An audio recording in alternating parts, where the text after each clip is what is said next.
La persona del Espíritu Santo es fundamental en toda nuestra vida cristiana. Es fundamental en mi relación con Dios, en mi relación con mi familia, con la iglesia y con los hermanos y con los demás. Es la única manera de saber todo lo concerniente, ya que el mismo Señor Jesús dijo con sus propias palabras que el Espíritu Santo daría testimonio de Él, pero a través de nuestras vidas. Porque el que recibe el Espíritu Santo somos nosotros cuando nos arrepentimos de nuestros pecados.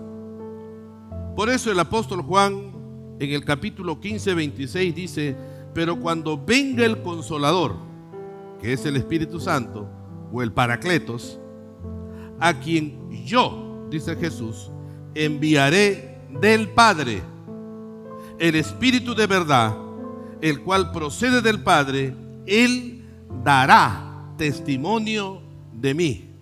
¿Qué está queriendo decir? Que va a hablar de mí, les va a hacer recordar, Él va a estar en su mente constantemente, les va a enseñar acerca de mí.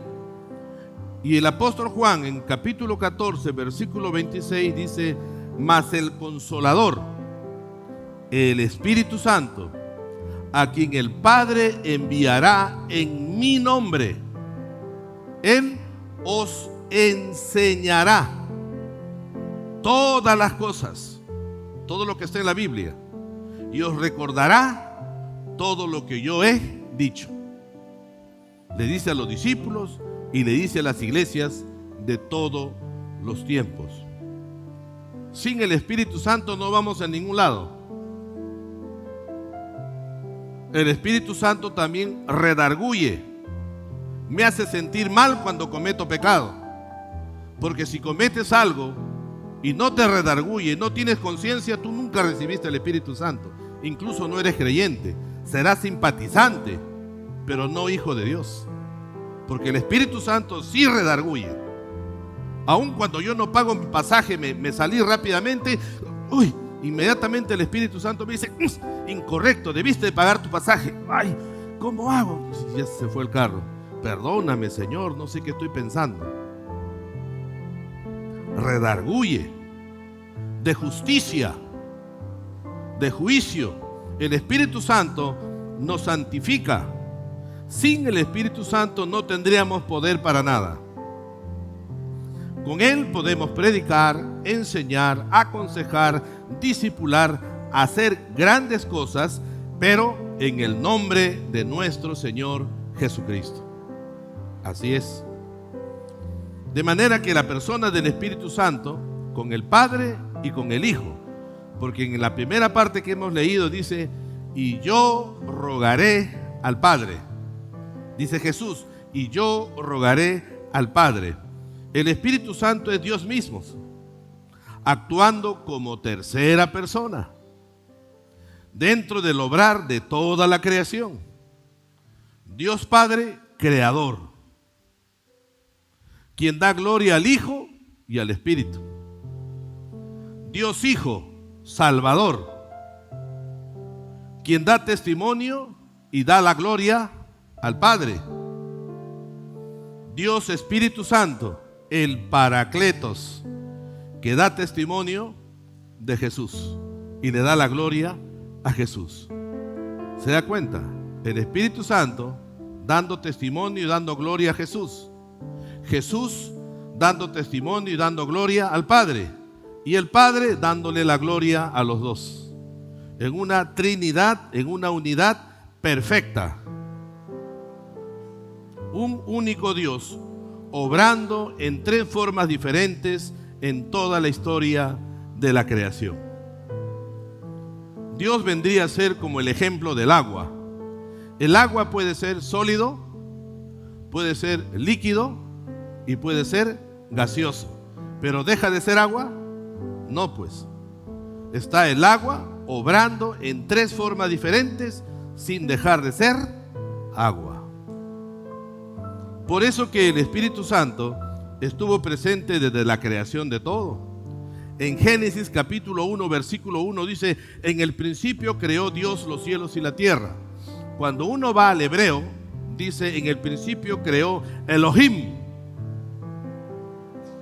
Elohim es una palabra hebrea en plural y está hablando que estuvieron los tres, Padre, Hijo y Espíritu Santo. Entonces el pasaje sería: en el principio creó los dioses, los cielos y la tierra. Pero Elohim en hebreo representa a un único Dios obrando en tres formas diferentes.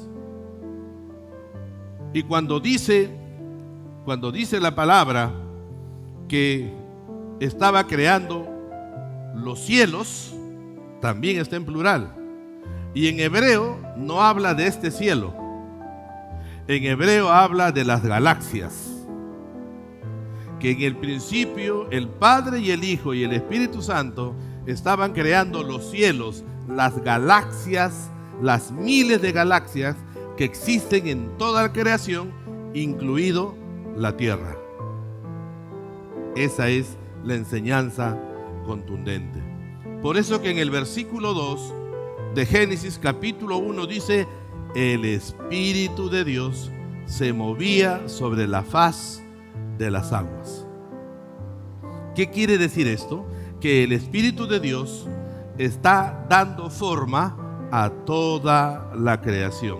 Es decir, mientras Dios Padre está creando, sea esto, sea lo otro, sea así, entonces el Espíritu de Dios se está moviendo, ¿no?, como incubando, dándole forma, ordenando, organizando toda cosa creada.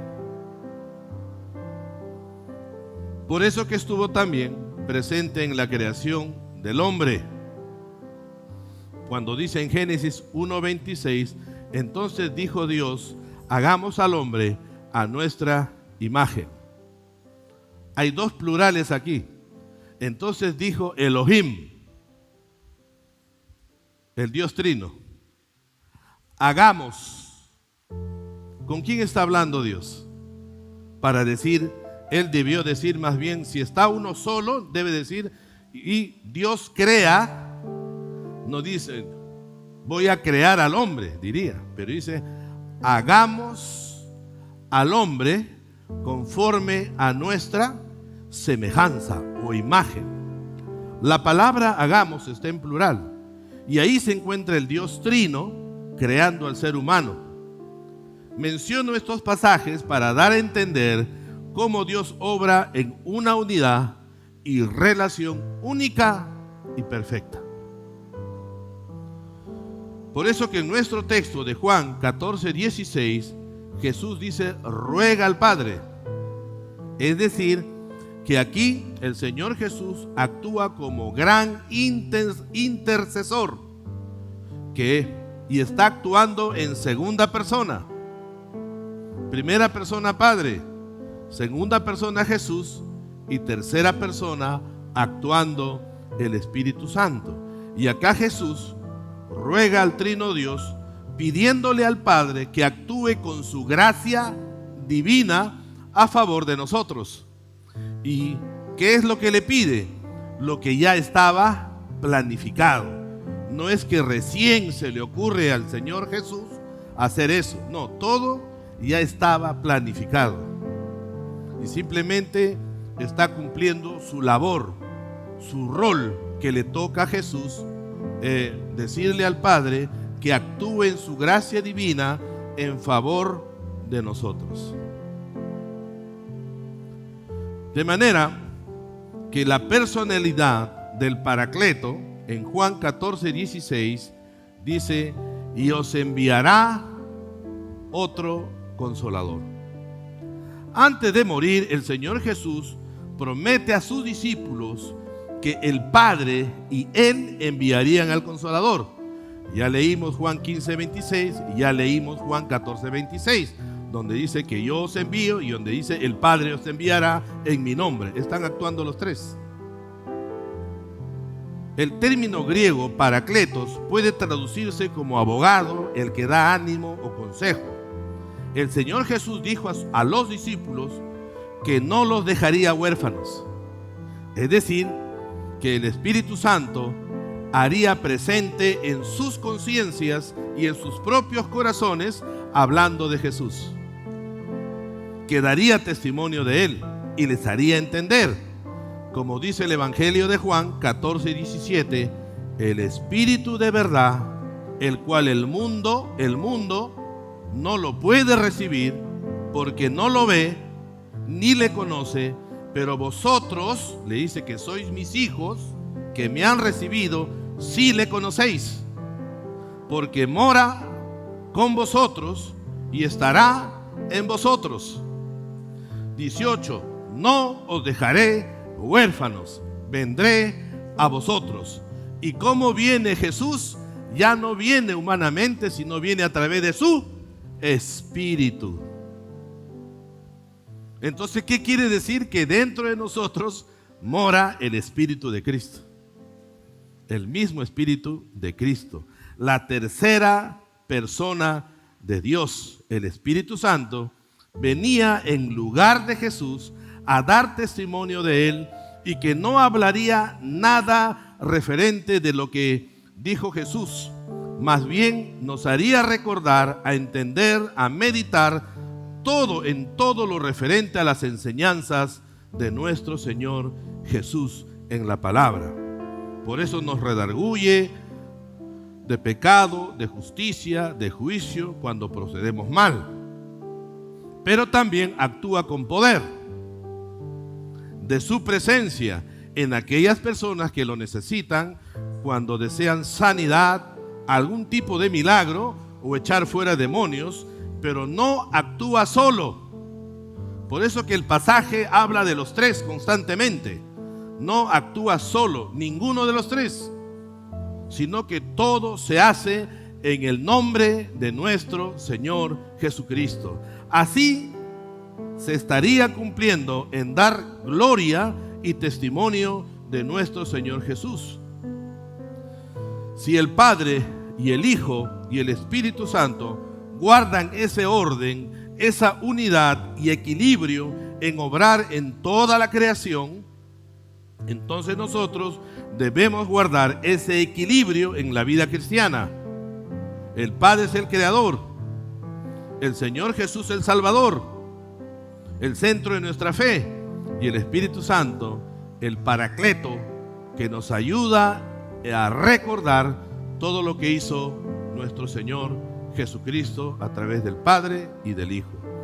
No debemos por eso, hermanos, ignorar al Espíritu Santo. Eso tampoco implica que me voy a ir al otro lado, ¿no?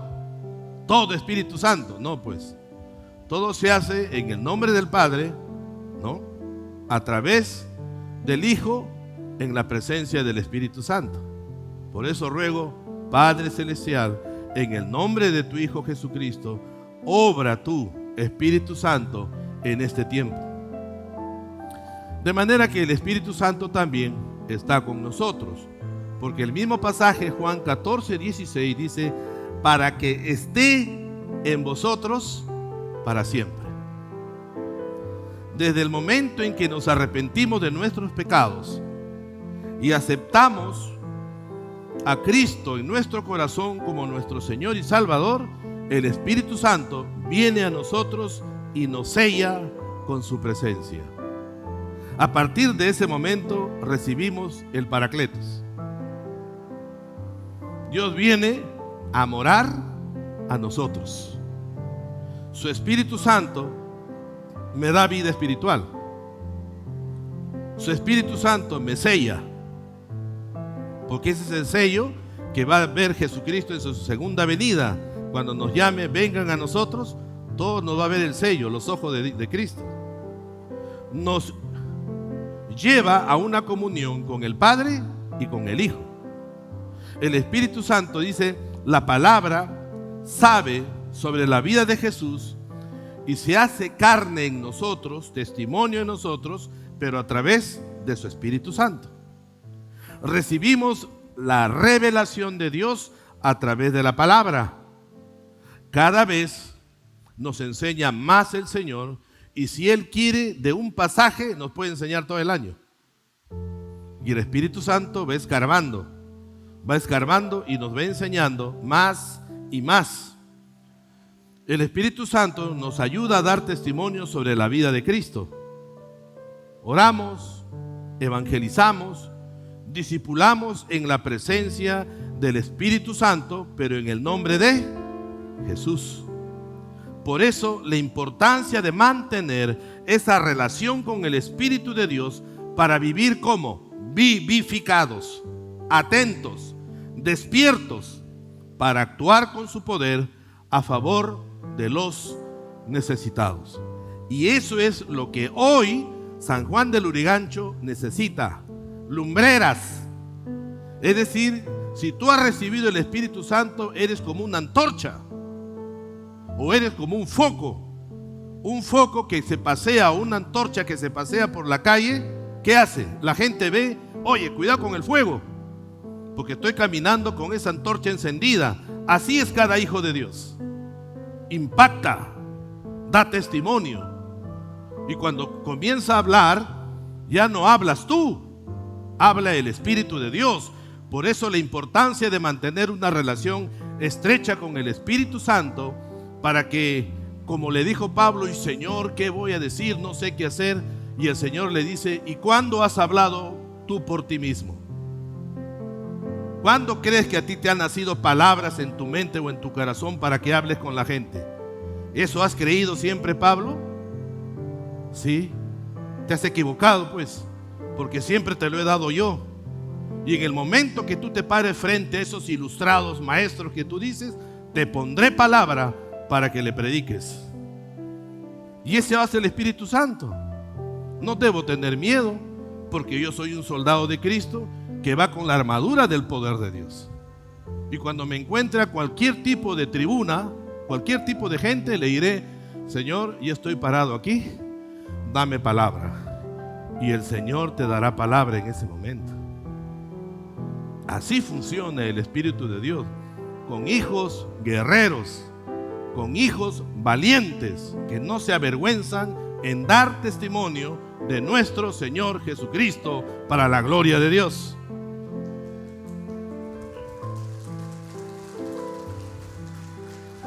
Es por eso que la Biblia presenta al Espíritu Santo con las características y cualidades de una persona. El Espíritu Santo, por ejemplo, tiene voluntad propia, es capaz de actuar por su propia cuenta, da testimonio, convence, inspira, redarguye, tiene inteligencia, facultad para razonar, es decir, tiene conocimiento y revela las cosas más profundas de Dios. Tiene emociones y sentimientos, esto es capacidad para amar, puede ser contristado y enojado. Tiene poder para actuar, es decir, nos ayuda en los momentos difíciles a salir adelante, o a predicar, o a enseñar, a aconsejar. Por eso es que se les exige en la iglesia a los maestros que tienen que estar en la semana orando. No puedo yo leer el estudio y venir a mi clase y dar lo que he leído. No, Señor. Yo tengo que leer, sí, y empaparme y sacar los verbos, los sustantivos, los adjetivos, y entonces orar y decir, Señor, me toca dar mi clase. ¿Lo voy a hacer yo en mi carne o lo voy a hacer en tu presencia? Háblales, toca su mente, su corazón, da tú la semilla, siémbrala, Dios. Cuando llego a la clase, tengo que ser consciente que es lo que el Señor va a hacer. Y es por eso que esa clase, esa gente crece, fuerte, madura. Actúa en relación a Jesús para sanar, hacer milagros, liberar, pero en el nombre de Jesús. Nadie puede detener al Espíritu Santo. Hay muchos teólogos, pastores en el mundo que sacan por Facebook, que sacan serie de estudios, ¿no? Cuando comienzan a hablar de que no diezmes, de que no ofrendes, de que tú no tienes por qué estar hablando de sanidad emocional. La verdad, yo más pienso que esos pastores, no sé de dónde han sido levantados, pero cuando los leo, yo les escribo y digo, tú eres un hijo del infierno, le digo, porque estás hablando estupideces, tonterías. Sométete a la palabra de Dios, le digo. Ora al Señor para que hables y no hables sandeces aquí, le digo, ¿no? Entonces comienzan a hablar una serie de cosas y lo peor que muchos creyentes creen es increíble. Cuando se refiere a Hechos de los Apóstoles, cuando les conviene, dicen que es descriptivo. Descriptivo quiere decir que simplemente está describiendo una historia que sucedió en el momento. No, pues Señor, Hechos también es normativo. ¿Qué quiere decir normativo? Normativo habla de principios, habla de valores, como la oración es un principio, como evangelizar es un principio, como tener comunión entre los hermanos es un principio, que tenemos que trabajar para estar unidos, como discipular, recibir el estudio de la palabra es un principio. Eso es normativo, eso no es descriptivo. Y cuando se hace milagros, se hace sanidades, hay iglesias o pastores que comienzan a cuestionar.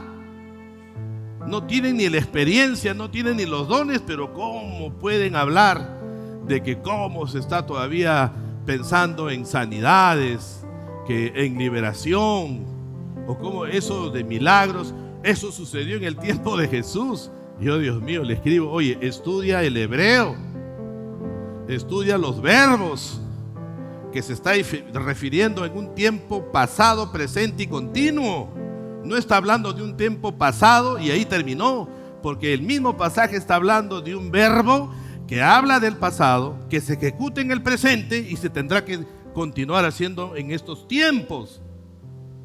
Y el Señor sigue haciendo los milagros, sigue sanando, sigue restaurando, sigue moviéndose con toda libertad. ¿Me vas a decir tú que vas a detener al Espíritu Santo y lo vas a encajonar y le vas a decir que haga lo que te conviene? Pues el Espíritu Santo obra como Él quiere. Si Él quiere mañana levantar a una iglesia pequeñita de la esquina, lo levanta, porque eso es lo que Él quiere. ¿Yo tengo que decir algo? ¿Yo voy a cuestionar eso? De ninguna manera.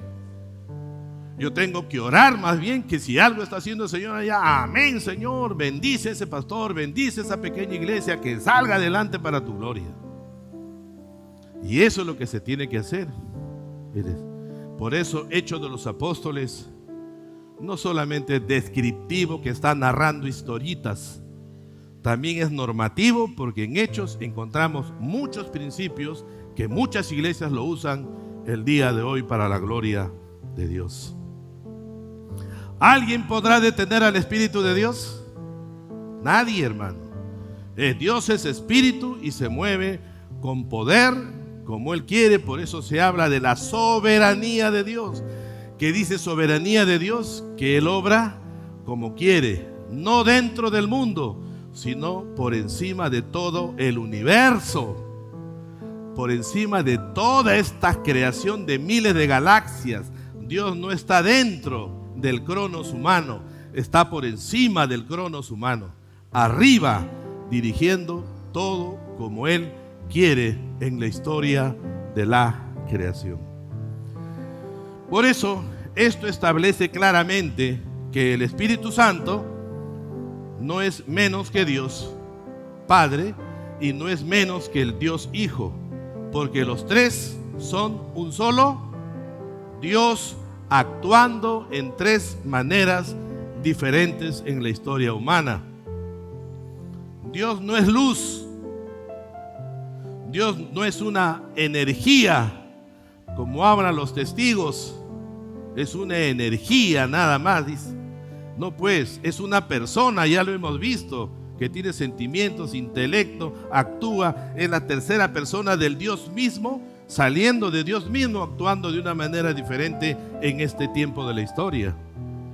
no es una fuerza, ¿no?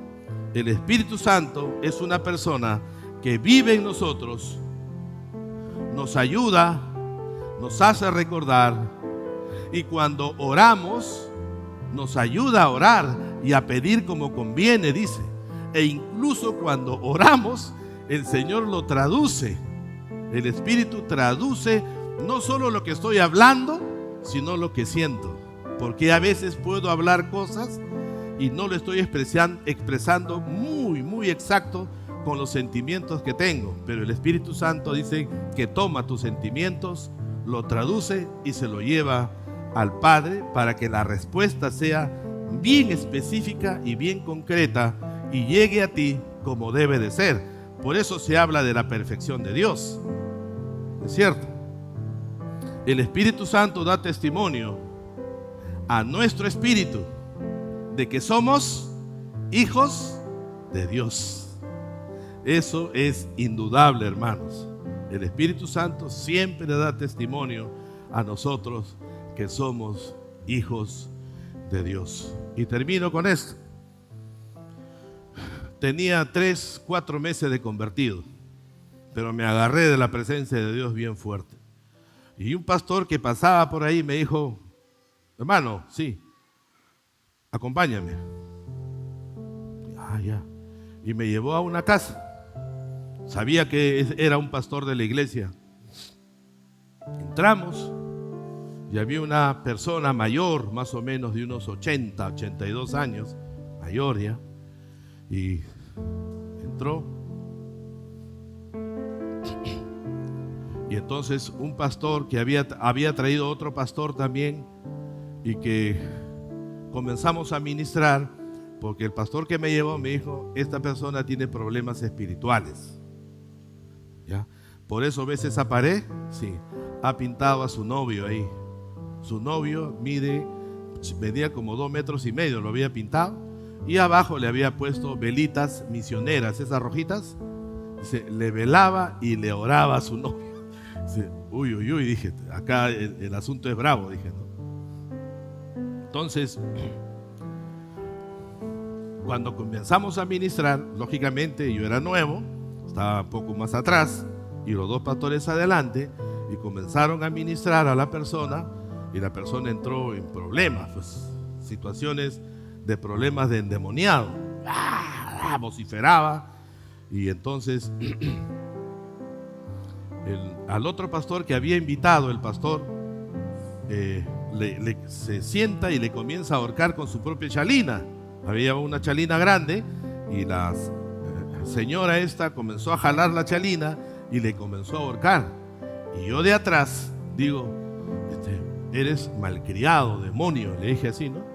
Y con su mano a este pastor lo sacó, se cayó como 2 metros al piso. Yo me quedé, me miró así: ¿qué dijiste? Y él pensó, la señora pensó que yo iba a entrar en muñeco, ¿no? O sea, sí, no, yo no he sido por mi madre, iba a decir algo así. No, simplemente me acerqué y le dije: sí. Y me seguía mirando con ira. Yo la miro, nos encontramos ojo a ojo, cara a cara, y le dije: yo soy hijo de Dios, comprado con la sangre de Cristo. Y la endemoniada, ¡plum!, se cayó de espaldas. Y el pastor me dijo: tienes ministerio, ministra tú. Y ahí le di con todo, pues, ¿no es cierto? Porque con toda la palabra, lógicamente, orando y reprendiendo en la palabra: vete en el nombre de Jesús. Yo no vengo a ti con armas, ni con fuerza, ni con palos, ni con mis manos. Yo vengo contra ti en el poder del Espíritu de Dios y en el nombre de Jesucristo. Fuera de su cuerpo. Comenzó ya la lucha. El Espíritu de Dios nos da la fortaleza, el ánimo de ser buenos luchadores y buenos guerreros de Dios. Y usted sabe que en la vida nos vamos a encontrar con tantos matices sencillos, a veces duros y a veces hasta difíciles. Pero para Dios no hay nada difícil. Para Dios todo es posible. Pero nosotros tenemos que caminar con Él tomado de la mano, agarrado en el nombre de Jesucristo, para que el Espíritu de Dios obre con poder, porque hay mucha gente que necesita de muchas cosas, no solo de consejería, no solo de la palabra, sino también necesita sanidad, necesita liberación, necesita que el Hijo de Dios sea usado con el poder de Dios para la necesidad de tanta gente. Amén. Dele la gloria a Dios, hermano. Oramos. Amado Dios, empezamos este año, Señor, dándote la gloria a ti, Padre. Gloria al Padre, gloria al Hijo y gloria al Espíritu Santo. Un único Dios obrando en tres personas diferentes en la historia de la creación.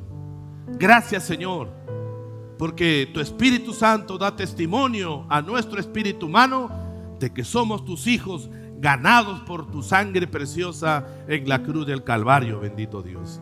Y queremos empezar este año, Señor, siendo buenos soldados de nuestro Señor Jesucristo, dando testimonio de poder, bendito Dios, a tanta gente que lo necesita, Padre. Gracias, Señor. Te honramos a ti en ese nombre maravilloso de nuestro Señor Jesús. Amén y amén. Que el Señor les bendiga.